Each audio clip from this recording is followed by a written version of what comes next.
सबके ही बिरयानी मिया भले कंचनार गे माई हमारो के बिरयानी मिया भले पात झार गे माई हमारो के बिरयानी मिया भले पात झार गे माई होवे दे बिहान मिया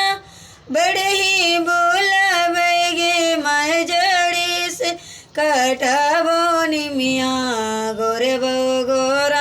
अनगे माई जड़ी से कटबो मिया गोरे बो गोरा अनगे माई आठी पाठी रूपबो मिया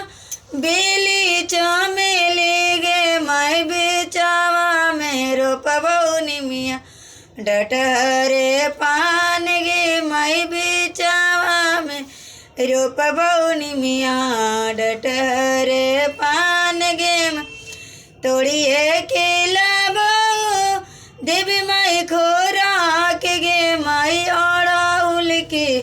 पुलवा से मैया के सजाब गे माई ओढ़ाउल के फूलवा से मैया के सजाब गे माई अड़हुल के फुलवा मैया तोहरो खोराक गे माई बेली के फुलवा मैया तोहरे जीठाना गे मई बेली के फुलवा मैया तोहरे जीठाना गे पर पकवनवा मैया तोहरो खोराक गे माई हो में आया जपिया मैया धम से राम गे माई हो में यहाँ से जपिया मैया धम से मंदिर गे मैं दूरवा पर हो मैया बजवा बाजाए गे मैया अंदर से आओ मैया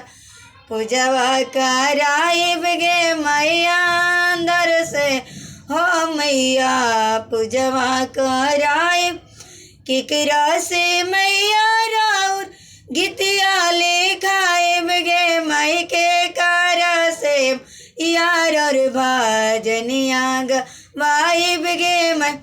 रंजित से मैया राउर गीतिया लिखाए गे मैं कोसिला से गा आइब मैया रौरे भाजनिया गे आयु न के आशीषवा मैया दिहा बरम्बार गे मई रौरे आशीष से मैया आगे बढ़े आगे मैं हमार मानसा मैया तो पूरे आगे मैं पूजा का अरब मैया